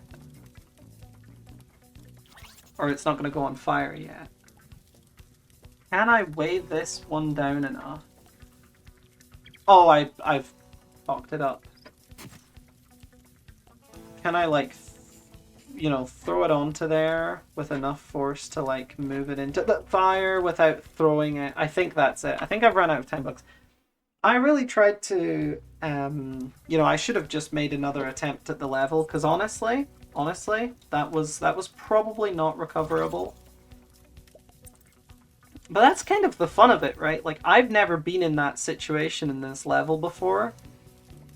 So part of the fun of it is like, oh, that's a new thing. Like, that's a new way to play that level that I've not done before. And, you know, it's nothing special, but those kinds of new experiences are paramount to the replayability of World of Goo. I mean, another cool thing is, if you're on like an old version of the game, there is like a mod that allows you to create levels and like share levels and stuff. So people have made custom levels for World of Goo. Which I think is very cool. And I would love to play them, but I don't have the old version. And to be honest, with World of Goo 2, right there, you know, like it's almost out. I feel a lot less need for that.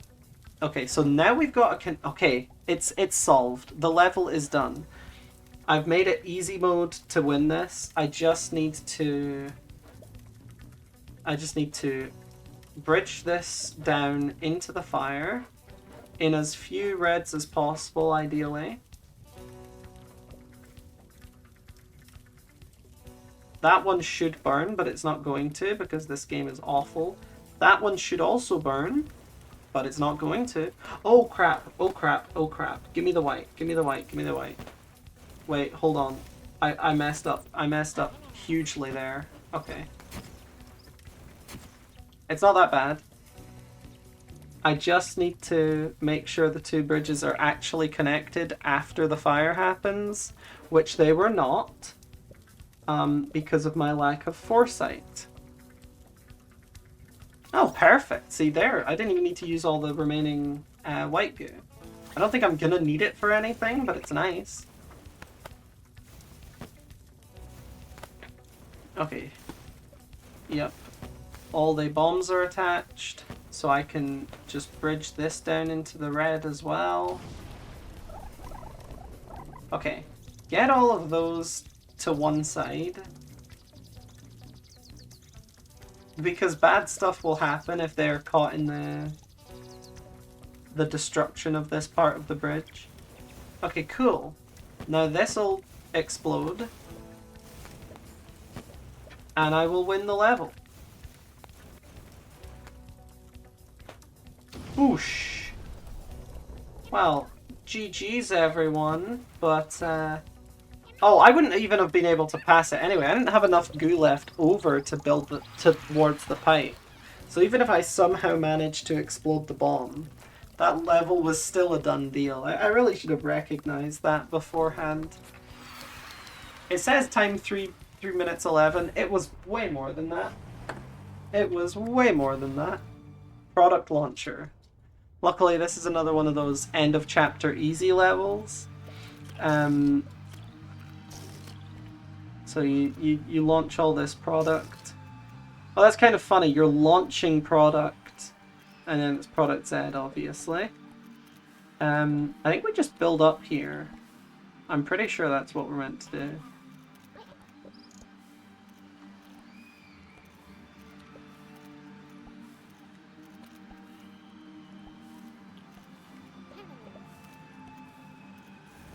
Perfect, okay. And then that sets fire to all of this, which launches the product. It's like a launcher, but it's also launching a product. That's a pretty good pun. And there's Product Z. I mean, I know it's like an American game. I should call it Product Z, right? But the thing is, I would usually say Z. Oh, that's a thing. I saw that teachers are teaching the alphabet differently, because kids think that Elemento is one letter.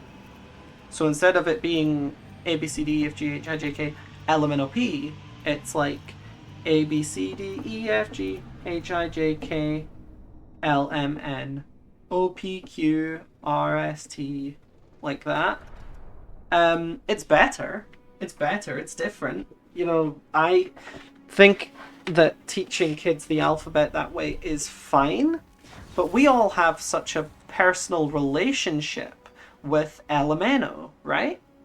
At least in my mind, Elemento is like a friend.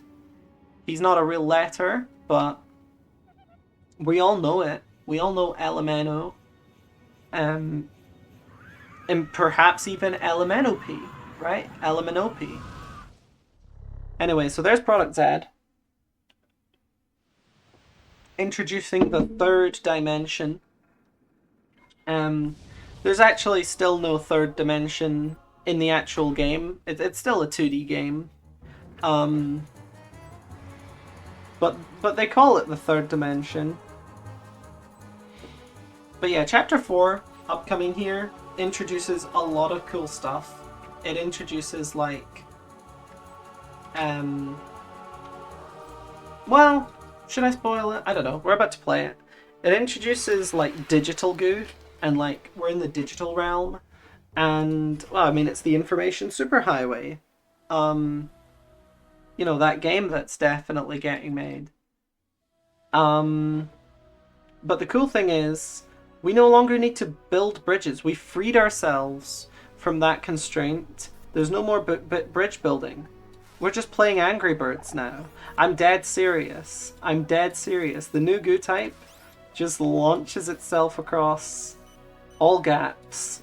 No bridge required.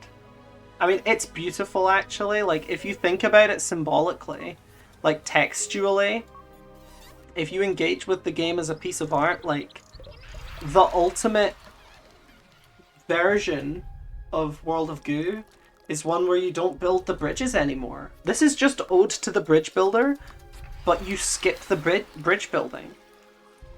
You know, we've cut out the need entirely for goo-based bridge building. Is that something we want? I don't know, but it's interesting. Anyway, this is one level. We're back to Wind, but we're playing Wind with the Angry Birds guys. So we can just throw this like this way, and the wind will curve it towards where I actually want it to go, which is down here. Some goo might be lost along the way. Oh my goodness, it's quite brutal when it happens actually. But you know, we're going on. How did that one die? Come on. Okay, whatever. We're gonna extend outwards a little bit so we have a kind of launching off point. And you might say, hey, that looks like goo-based bridge building. To which I would reply, why don't you open your mind a little? You know, it's not goo-based bridge building, it's binary-based bridge building. Link connecting. It's binary-based link connecting. And then we just win the level. Like, I'm serious when I say that, like, level 4 is extremely fun, and also one of the easiest, like, collections of levels in the game. I don't know why the game... I mean, do you think that game balance was a huge concern when they made this game? Because it feels like it has ups and downs, but the last level is, like, just down. But it's not bad, like, it's fun. I mean, Chapter 4 honestly feels like a reward for overcoming the hardest levels of Chapter 3. Because although not every level is easy, a lot of them are easier than they are hard. Which I know sounds a lot like I'm saying it's easy, but it's different, I promise.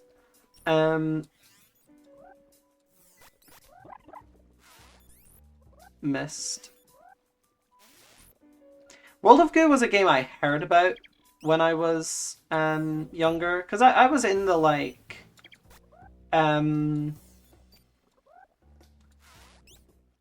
Little Inferno. Like, I knew about Little Inferno. That was, like, the most iconic Tomorrow Corp game for me. And part of the reason for that was the Yogscast playthrough of the game. I did have it on iPod Touch. I did play, what am I meant? I need to infect them, right? I need to give... I've just wasted my time here. You're supposed to throw them into here. The virused ones, which are red, they can connect with the other red goo, but they're also thrown as if... they're also thrown as if they are... like the Angry Birds goo, but I completely forgot to give them the virus. It's weird though, the virus is kind of portrayed as a good thing, because it helps me beat the level, which is kind of interesting, because traditionally viruses are bad, and you don't want viruses on your computers. I find viruses to be probably one of my greatest tech-related fears, because nobody wants that, right? Like that's just like stress that nobody's looking for. And they can be quite sinister. You can get your bank details stolen. You can get you know, anything stolen, like realistically. It can be a pretty scary prospect. The good thing is a sensible, you know, tech literate person. I was gonna say a sensible person will not get a virus. That is obviously not true. I think it's inaccurate to say that people who are at risk of viruses are not going to be, in particular, you know, stupid people. A lot of the time it's people that either, you know, haven't been educated on computers as a thing. That would be like, I don't know, your grandparents. I mean, your grandparents could very well be tech savvy, because depending on how old you are, your grandparents might be at the age where actually they were like the progenitors of modern computers. That's entirely possible, although I find it unlikely that, I don't know, we have any like computing scientist grandparents in the audience.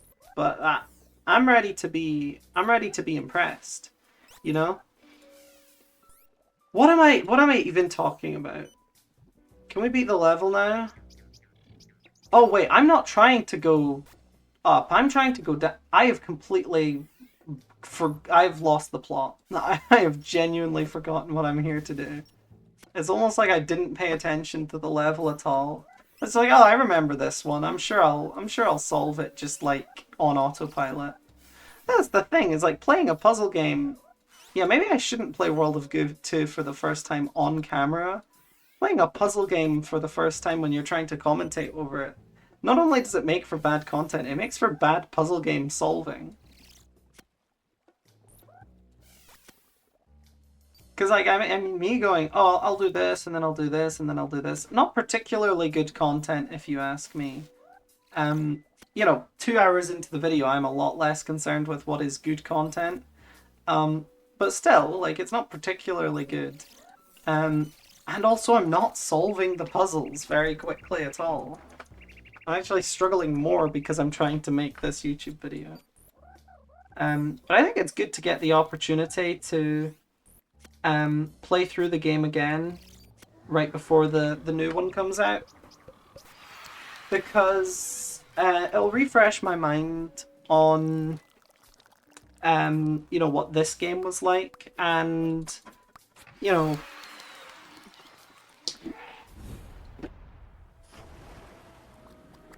going going further still, it'll also, oh, this is a fun level. It'll also it'll get me in a World of Goo mood, you know? Get me in the mood for World of Goo. This is a cool level. We've got to use gravity. So like I throw this well, okay. I throw this here and it gravitates around all the way up to the top. It wakes up the red guys, and I'm just going to start throwing them. Honestly, they will find their way to where they need to be. That's what I honestly believe. And we can see it happening right here. We can see it happening right here. I do wonder if you can get them into orbit, or if they will eventually like go off track. And then we just throw them off the side. Like, I'm sure they'll reach the right place. There we go. There we go. Easy mode. Like I say, a lot of cool concepts at play in Chapter 4, but not terribly difficult levels. Which is why I'm hoping these goos return, the like digital goo. I hope these return in World of Goo 2 so they can do more interesting things with them. Because for as fun as it is, you know, I don't know, it's still fun. It is still fun. Here we go, a traditional goo-based bridge building level with some new kinds of goo. I don't know if I would call them goo. They're just stones. But you can actually farm the time bugs by just repeatedly replacing them, which is kind of cool. We've just got to build up like a big support basically. We play in Tetris. So I guess we'll just do that. We'll just play a little bit of Tetris here. And then we'll put our goo-based bridge building skills to the test at the end of that. So kind of what I want to go for here is I want to keep it like as equal as possible. So two of those like long pieces makes two of the smaller pieces. You know, two I blocks make two O blocks, to put it in Tetris terms. So I wanna build up like this, but I'm worried it might not be tall enough now that I'm looking at it. But what we could do is nearer the top, we could sandwich, go for a sandwich angle here. We get two of these guys, and they hold up this guy so he doesn't move as much. Yeah, that's not gonna get us tall enough. Okay, I need to rethink this. One thing you can do actually is lift them up, like so. You can put, like, I could do this and this, and I can lift that block up, right? So what I could be doing is something with that. I think there is a level later on which you can make use of that. Let's just start over again though. I want to get as much height as possible on each layer. So we'll start by doing this sandwich strategy, which, now that I look at it, looks a lot less like a sandwich and a lot more like something rude. That doesn't make it look any better, frankly. Not sure who Frankly is. That's always been, yeah, I always wonder the etymology of, like, frankly. You say, oh, frankly, I don't think that's true. But it's like, okay, and who's Frankly? Like, I know I'm not being clever. Like, I genuinely want to know the origin of Frankly. And if it did come from a guy named Frank... Because, okay, that's the other thing, right? Like, I've met people called Frank. I've never met someone called Frankly. Like, and people say, and don't call me Shirley, right? Because Shirley sounds like Shirley. I've never heard of someone called Frankly. Don't call me Frankly. What? Who's Frankly? Frankly watching this, like, I'm real, damn it. I don't know, maybe Frankly's a real name. I've never met or heard of someone called Frankly. And frankly, that might not be, you know, that might not be so unusual. See, I don't know, how much height can I get just stacking blocks on top of each other like this? Because it feels like not much, and they're gonna fall over anyway. Like, what if I just go all the way up?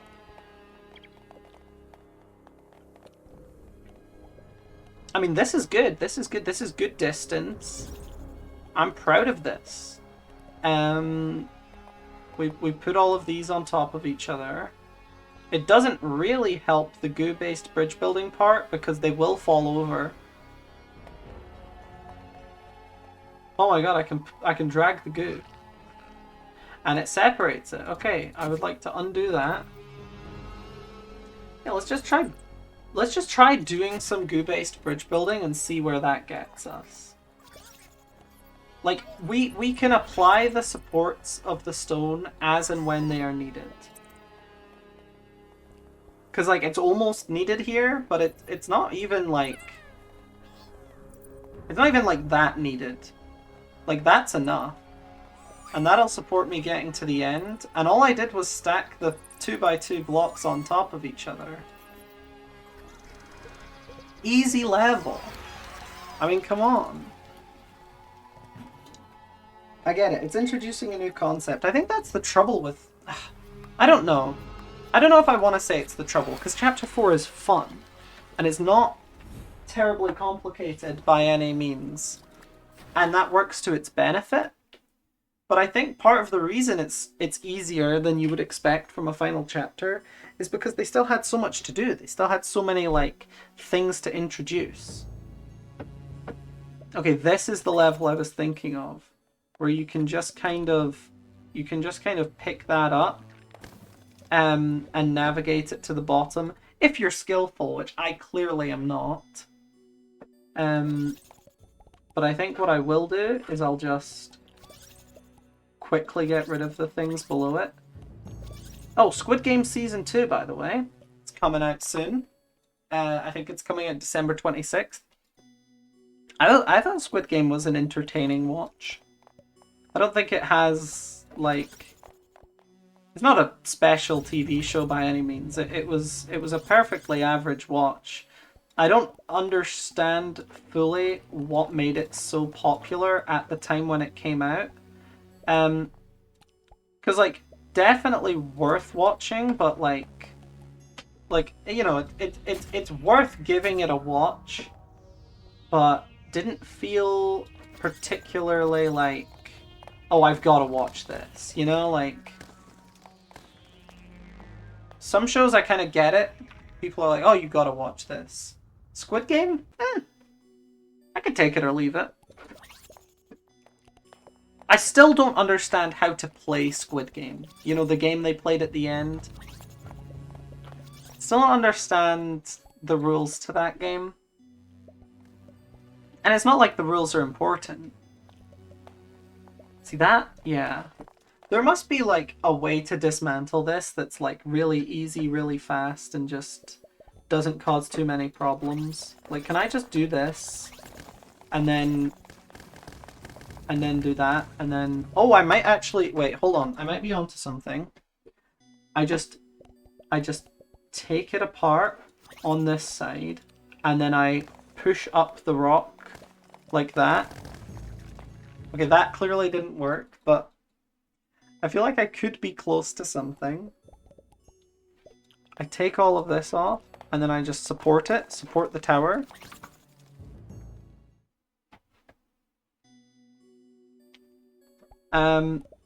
Okay, let's just not waste time, and, 'cause that's the thing, you can... There must be a way. I feel like I had a method to solve this the first time I did it, and now the method has lost me.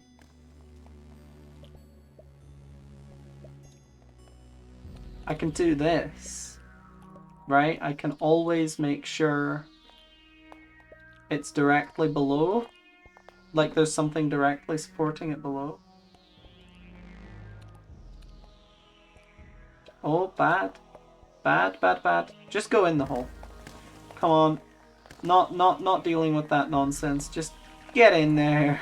Perfect.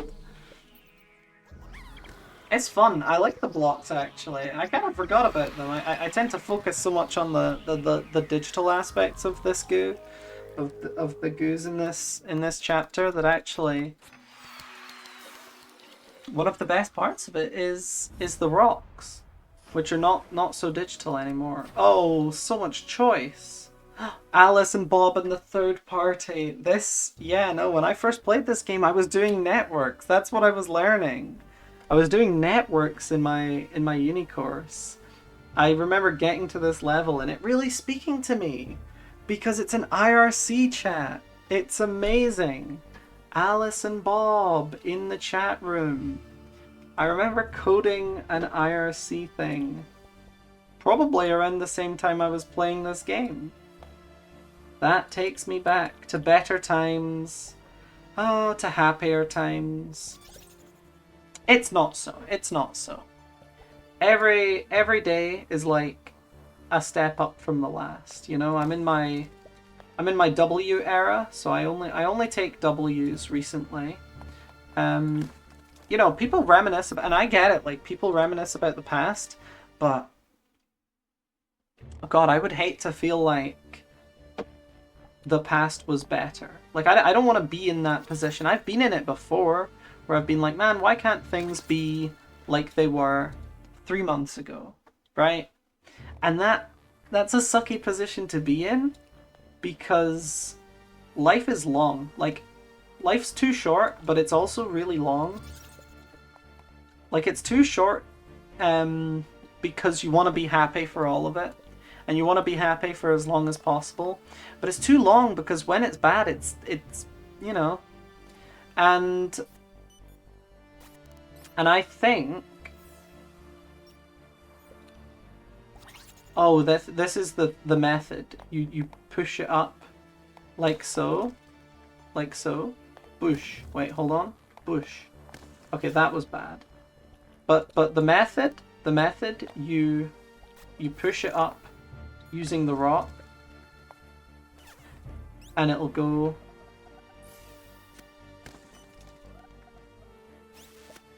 Oh, perfect.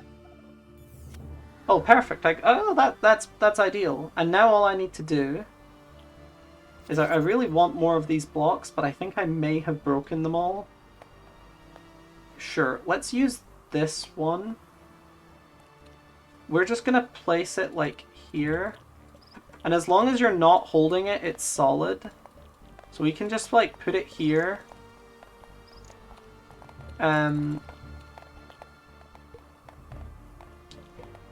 We throw it towards Alice, I guess. Would keep them in the right place. It's not really working. I'm not really collecting as much goo as I would hope. It's all down here now, so I need to get it out of the pool, which is possible, mind. Like it's not a lost cause. And if it was more than like 20 goo, I wouldn't bother. But because it's less, I feel like I can recover this.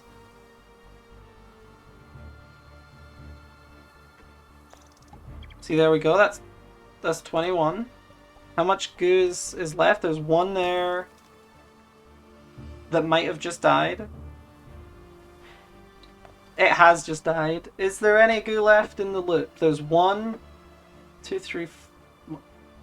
Is that 9? 1, 2, 3, 4, 5, 6, 7, 8. Not enough to beat the level. Maybe I've overcomplicated it though. Okay, let's connect the red downwards first. Perfect. Okay, that works. Let's not make it any more difficult than that. Move this over here. We really don't want them falling off of either edge, because then it causes problems. Equally, we really, really, really want them to just go down the easiest path. Because if I have to do any of the stuff where I'm, you know, they land in the water and I need to deal with that, that's kind of sucky as well. So let's try and keep them on the beaten path. So we want to build this up kind of tall. I feel like I need to put it right in Alice's face so that it doesn't go over this one. I don't know what's up with the number 3. Is it because we're in 3 dimensions now? Do I want to put this here? Yeah, it'll roll over otherwise. And we're just going to put it like right here. We're just going to put it right there and try and... No. Oh my goodness. I have made it so bad. I feel like doing this without a little bit of cheese would be quite difficult, but... There's also the aspect of it where, like, trying to cheese the level too much might ironically make it harder. When all you're trying to do is, like, make it easier. Like, is this actually helping me beat the level faster? I don't know. Or even less, like, not even faster, just easier. Because beating the level easier is beating the level faster. Because it means there's less repetitions.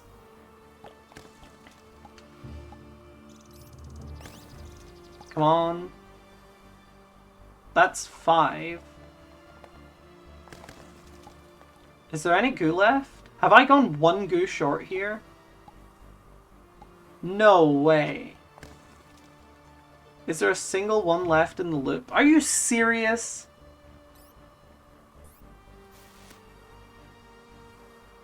Wow. What are the odds? I mean, it's not a probability thing, it's completely deterministic, but what are the odds? Run the stats on that one.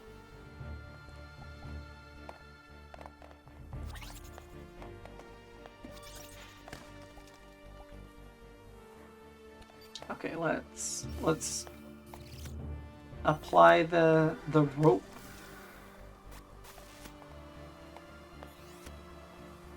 Cool. Let's build up the walls so they work at blocking. That should be enough. Let's take this stone, throw it up there. I feel like that's unlikely to go over the top. And then put this here. This can go here. I really don't know, actually.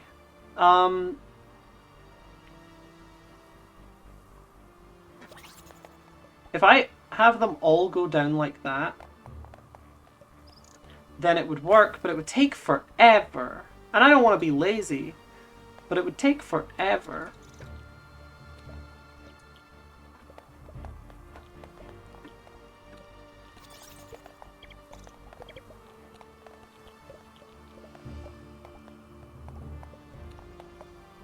But maybe what I should be doing is like knocking down a few at a time, dealing with the ones that land in the water, and then just dealing with the next batch.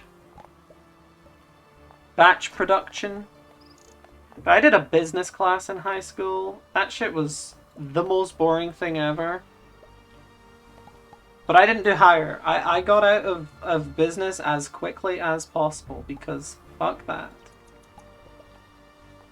They're like, it's also like the easiest thing ever. Like, no offense to like business people and like people studying business, but like, oh, if you make a good product, the customers will be satisfied. It's like, okay, that's your degree. That's your degree. Oh, if the quality of the product is bad, customers won't like it. Like, okay. Economies of scale, not that complicated. Not that complicated. You know, I'd feel bad if I was calling out another degree, but business. I mean, come on. Business? I bet your parents aren't proud of you. Why? No, I'm joking. I'm joking. It's not that deep. It's just a business degree. It's fine. What level is this? I swear I've never played this. I mean, obviously I have, because I've beaten the game before. Do I just need to balance? Is that an obstacle, or can I build onto it? I can build onto this. But this is like... I gotta keep it balanced? Well, can it tip too far in one direction? Because it honestly doesn't seem like it currently. I don't remember this level. Is this level optional?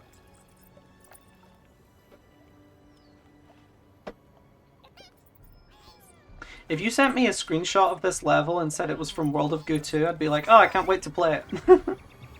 Maybe it's just too easy, so I never thought too much about it. That level does not ring a bell.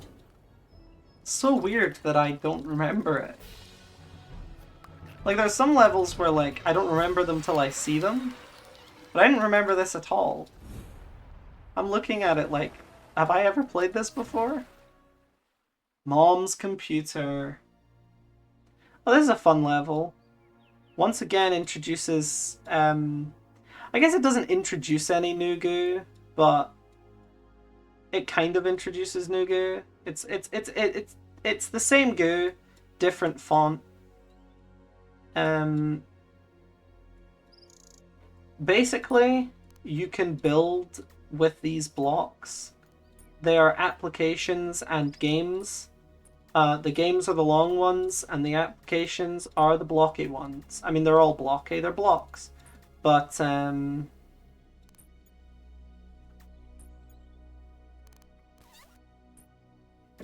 yeah, you know what I mean. You've got to build all the way to the top. And it's a very easy level that you can't really fail. As you might notice, there's no goo condition to win the level. That's because it's one of the It's one of the last levels. One thing I never, like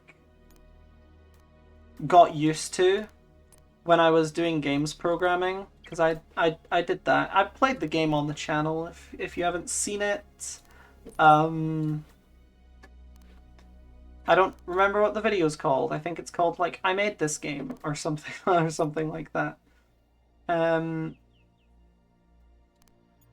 mean that's what I would title it today. If I made a game, I would probably title the video I made this game. You know what, that's something that Alpharad Gold never did. They never made a game. Unless you count the Suika game, but I don't, because they didn't make it. I appreciate that they put more applications for me here, because I really didn't want to go all the way up to grab them. Gotta come closer. Can I not just throw one up? Yeah, you can. You can just throw one up. It's a bit of a scam. Here we go. Ask Mom. Who are you? Welcome home. I'm Mom, automated search engine companion. What would you like to ask Mom today? You used to be a really big website? I still am big. It was the users who got small. Wasn't the information superhighway abandoned years ago? Yes, but maybe one day users will come and visit again. Are you alive? No, but I was written with love, a new scripting language, where you write applications using feelings. I feel good about that. How do you feel? Do you know everything? Mom always knows best. I also know that in most dialogue trees, you can always choose the last option, over and over, and really plow through the narrative. But Mom will know about that too. Have you been watching me? I received streaming video when you crawled out of the frog's mouth, and indexed blog updates when you exploded the robot's head. Everything seemed to be going so well. She watches Melon Keeper Gold. Help? Help. The whole world has turned 3D. I didn't even read. How can I make everything 2D again? How could I destroy a large corporation? I should get back to work. There are millions of mail messages I need to write and deliver to my valued users.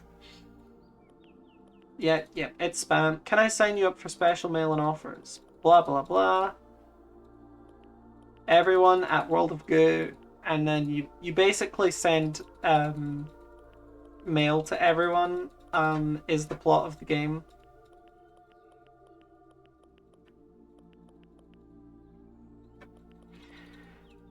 How can I get to the big recycle bin? I love you, Mom. Goodbye. Perfect. We just talked to Mom, and we got mail.